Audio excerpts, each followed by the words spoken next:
الحمدللہ رب العالمین والصلاة والسلام علی سید الانبیاء والمرسلین اما بعد۔ آئیے صدقہ فطر کے بارے میں کچھ سماعت فرماتے ہیں کہ صدقہ فطر واجب ہونے کی، اس کی مقدار اور صدقہ فطر کی حکمت وغیرہ کیا کیا ہے۔ آئیے سماعت فرماتے ہیں۔ سیدنا عبداللہ بن عمر رضی اللہ تعالی عنہما بیان کرتے ہیں کہ رسول پاک صلی اللہ علیہ وآلہ وسلم نے عید الفطر کی زکوٰۃ یعنی صدقہ فطر، یہاں زکوٰۃ سے مراد صدقہ فطر ہے، فرمایا عید الفطر کی زکوٰۃ 1 صاع کھجوریں یا 1 صاع جو مسلمانوں کے ہر غلام، آزاد، ہر مرد اور عورت اور ہر چھوٹے بڑے پر فرض کی ہے۔ اور آپ نے یہ حکم فرمایا لوگوں کے نماز عید کے لیے جانے سے پہلے اس کو ادا کر دیا جائے۔ صحیح بخاری شریف کی حدیث پاک نمبر 1503 میں یہ موجود ہے۔ نوٹ یاد رکھیے، صاع غلے کے ماپنے کا ایک پیمانہ ہے، اس کا وزن تقریباً 4 کلو گرام ہے۔ صحیح بخاری شریف کی حدیث پاک نمبر 1506 میں اجناس کا ذکر ہے جن میں صدقہ فطر دیا جا سکتا ہے، اور وہ یہ ہیں کہ گندم، جو، پنیر اور کشمش۔ اور سنن ابو داؤد شریف کے حدیث پاک نمبر 622 میں گندم کی صورت میں صدقہ فطر نصف صاع یعنی 2 کلو گرام قرار دیا گیا ہے، اور احناف نے اسی کو اختیار کیا ہے، جبکہ باقی اشیاء میں صدقہ فطر کی مقدار پوری صاع یعنی 4 کلو گرام ہے۔ صدقہ فطر کی حکمت بھی سماعت فرماتے جائیے۔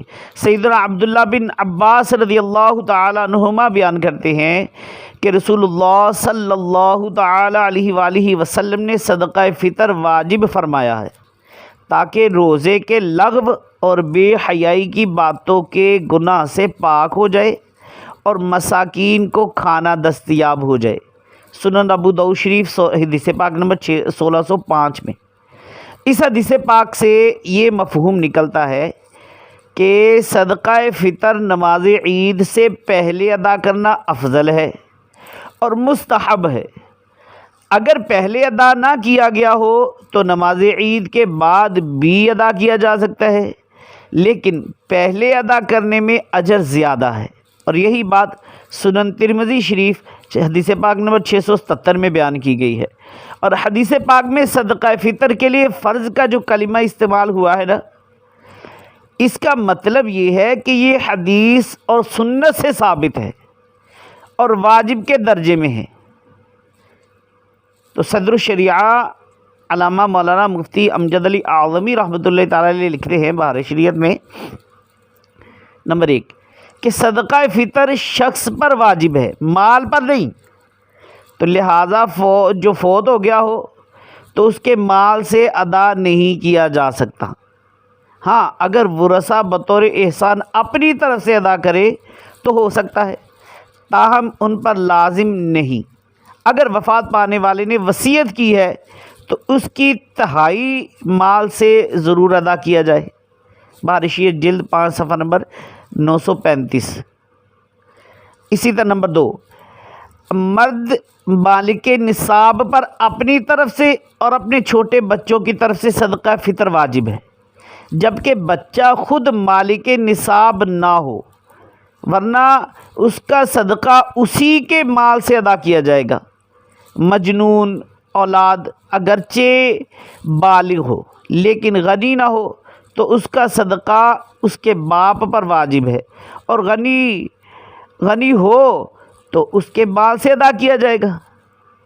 جنون خواہ اصلی ہو یا اسی حالت میں بالغ ہوا یا بعد کو عارض ہوا، دونوں کا ایک ہی حکم ہے۔ نمبر 3، صدقہ فطر واجب ہونے کے لیے روزہ رکھنا شرط نہیں ہے۔ اور نمبر 4، دادا کی کفالت میں فقیر، یتیم، پوتے پوتیاں ہوں تو دادا پر صدقہ فطر واجب ہے۔ حضرت نافع حضرت عبداللہ بن عمر کے بارے میں ایک طویل حدیث پاک بیان کرتے ہیں کہ حضرت عبداللہ بن عمر رضی اللہ تعالیٰ عنہ چھوٹے بڑوں کی طرف سے صدقہ فطر ادا کرتے تھے، کہتے یہاں تک کہ وہ میرے بیٹوں کا بھی فطرہ ادا کرتے تھے۔ صحیح بخاری شریف حدیث پاک نمبر 1511۔ اچھا، واضح رہے کہ حضرت نافع حضرت عبداللہ بن عمر رضی اللہ تعالیٰ عنہما کے آزاد کردہ غلام تھے۔ نمبر 5، صدقہ فطر صاحب نصاب پر واجب ہے، لیکن اس پر سال گزرنا شرط نہیں ہے، نیز مال کا نامی ہونا بھی شرط نہیں ہے۔ لہٰذا اگر کسی کے پاس سونا، چاندی، نقد رقم اور مال تجارت نصاب کے برابر نہیں ہے، لیکن بعد دوسری قیمتی اشیاء ہیں جنہیں ملا کر نصاب پورا ہو جاتا ہے، تو اس پر صدقہ فطر واجب ہے۔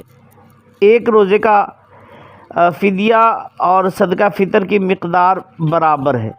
سورہ بقرہ آیت نمبر 184 میں اللہ پاک نے ایک روزے کا فدیہ ایک مسکین کا کھانا مقرر فرمایا ہے، لیکن اپنے اطاعت گزار بندوں کو یہ ترغیب بھی فرمائی ہے، اور اگر کوئی خوش دلی سے زیادہ کرے تو یہ اس کے لیے بہتر ہے۔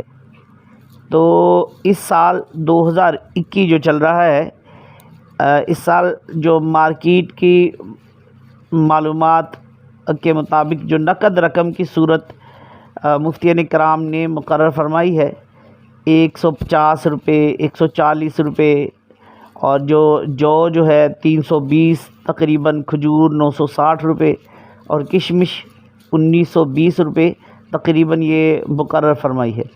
بس جنہیں اللہ پاک نے اپنے فضل و کرم سے وافر دولت سے نوازا ہے، وہ اپنی حیثیت کے مطابق کشمش یا کھجور یا جو کے حساب سے فطرہ اور فی روزہ فدیہ ادا کرے۔ پورے مہینے کا فدیہ معلوم کرنے کے لیے 30 سے ضرب دے دے، روزے کا کفارہ معلوم کرنے کے لیے 60 سے ضرب دے دے، اور قسم کا کفارہ معلوم کرنے کے لیے 10 سے ضرب دے دے، تو اس طرح آپ کا وہ حساب نکل آئے گا۔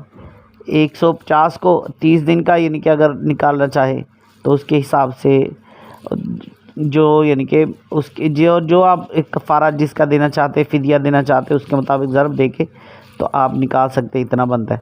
اچھا، پاکستان سے باہر بیرون ملک جو ہے رہنے والوں کے لیے زکوٰۃ و صدقہ فطر کا جو حکم ہے وہ بھی سماعت فرما لیجئے۔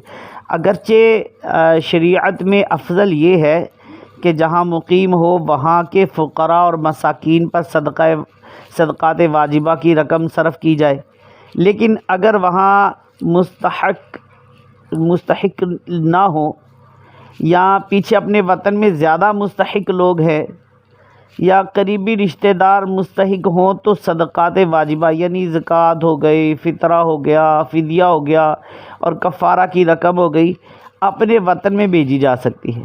اور اسی طرح دینی مدارس ہیں، جامعات کو بھی بھیجی جا سکتی ہیں، نیز جہاں آپ رہ رہے ہیں اور جہاں آپ کا سلسلہ معاش ہے، صدقہ فطر کی مقدار متعین کرنے کے لیے وہاں کا اعتبار کیا جائے۔ اور یہ بھی یاد فرما لیں کہ صدقہ فطر ادا کرنے کے لیے شب عید کا انتظار ضروری نہیں ہے، اس سے پہلے بھی ادا کی جا سکتی ہے۔ تو آپ کے پاس ابھی موقع ہے تو ابھی دیں تاکہ کسی کے کام آ جائے، کوئی غریب اپنے لیے کچھ چیز خریدنی چاہے تو وہ خرید سکے، تو یہ بہترین ساتھ دینے کا ذریعہ ہے۔ تو کوشش کر کے اپنے سر سے یہ بھی بوجھ اتار دیجئے، صدقہ فطر دیجئے، خوش دلی کے ساتھ دیجئے، سرکار کے فرمان پر عمل کی نیت سے دیجئے اور اس کی برکتیں لوٹیے۔ اللہ پاک سے دعا کرتا ہوں جو سنا ہے، جو سنایا ہے، اس کو یاد رکھ کر عمل کر کے دوسروں تک بھی پہنچانے کی توفیق عطا فرمائے۔ آمین بجاہ النبی الامین صلی اللہ علیہ وسلم۔